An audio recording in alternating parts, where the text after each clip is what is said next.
Kelinago English is the host website for Simply Conversations, a speaking skills system for language learners. One of the tools within this system is the Conversation Control Sheets.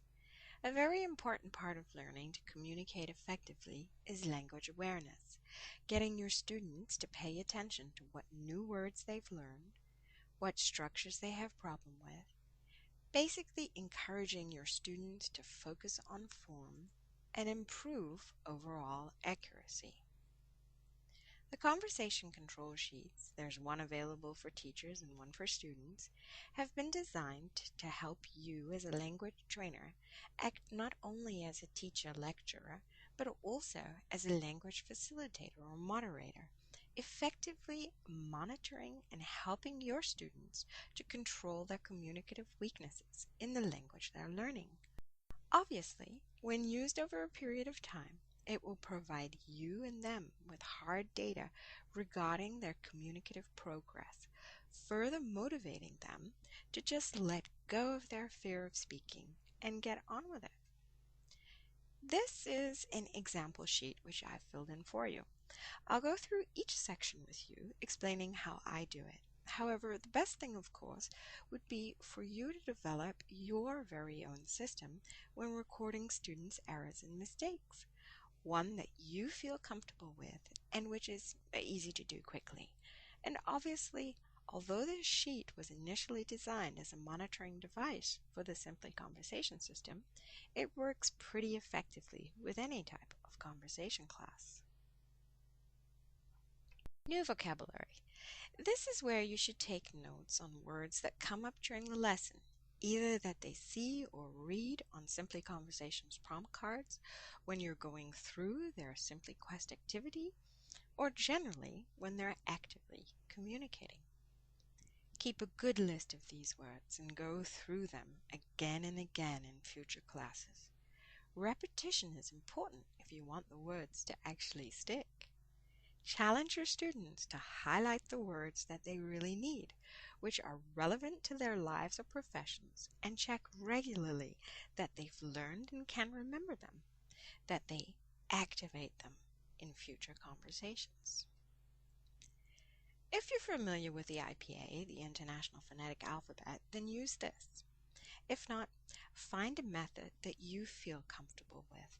You can try writing a list of words on the board with similar sounds that they already know, in their own language if applicable, or a style I personally find quite effective. Draw some kind of visual, something that will help jog the memory the next time round when they're faced with that particular sound. Audio learners will respond to music or drilling, and with your kinesthetic learners, try using a mirror. Get them to move their mouths and lips or their head, or you can get them to place a hand on their throat to feel vibrational differences, that sort of thing. Also, in this section, record details like stress, syllable patterns, intonation, tone, first a language interference. Lexical chunks are one of the big items on the agenda at most teaching conferences these days.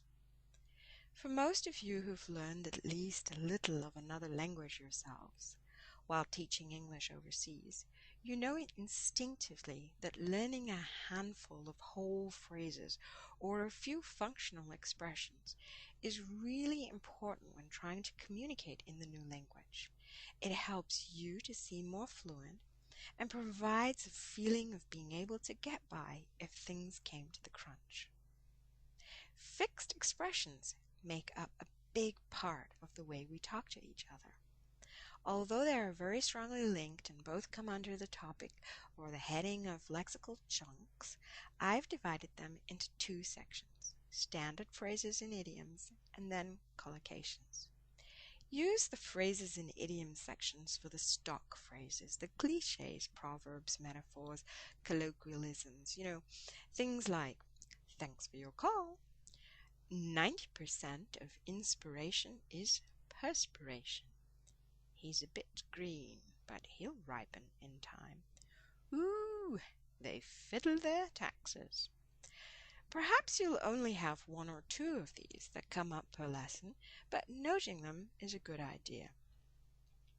Collocations is basically a fancy way of saying words that go together regularly, rules that are formed not because of grammar, but instead association.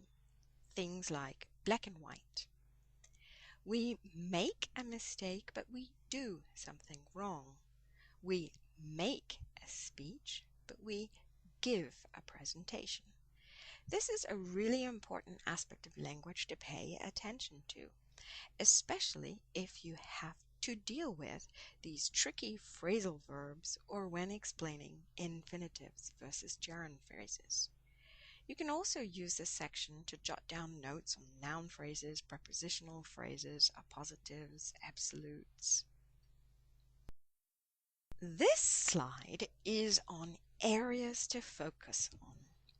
We look at language here, the structure, the architecture and design. We pay attention to the semantics, the meaning behind words. This is where you want to do a little bit of discourse analysis, taking notes on things that you hear them say that are wrong, the things that impede communication. Pay attention to the type of problems which are occurring.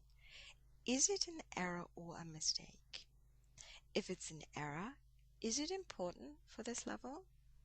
Look for regular patterns rather than one-offs, and don't correct every single mistake because it's interfering, it's demotivating, and it's simply not necessary. You want your students to feel like you're paying attention, you're correcting them, you're making their language better, and they're participating in this process. By taking notes, you're not telling them that they're linguistically challenged, you're showing them what you're going to fix together.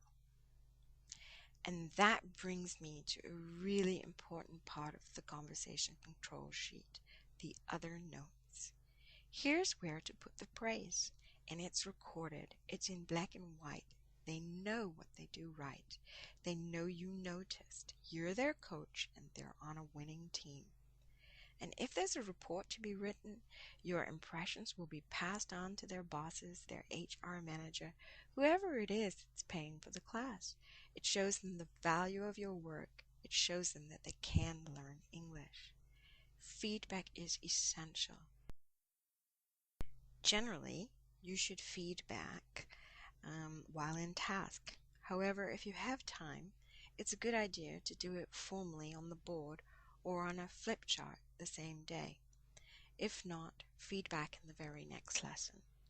Whatever you do or how, make sure the students are aware of their strengths and their weaknesses. So make sure your students take notes too. Sometimes they'll just ask for a photocopy of your sheet. I try to discourage this, as obviously if they personalize the sheet themselves and only write down what they need to learn, it's more likely they'll own the language. Encourage students to highlight the words and phrases or sections they want to remember. Make sure it feels like a choice, and then check that they've studied these. Refer back to the control sheets regularly. Drag them out and go through everything periodically. Who has learned what? Who is no longer mixing up the present simple and the present continuous? Who is suddenly using a complex phrase like a prudent investment? Yes, Annetta, I mean you. Thanks for your attention to this video. I'm Karen Sylvester, teacher, teacher trainer, writer, and the founder of Kalinago English. You can download the conversation control sheets absolutely free of charge from my website. They're on the bottom half of the front page in PDF format. And my website address is www.kalinagoenglish.com. See you there.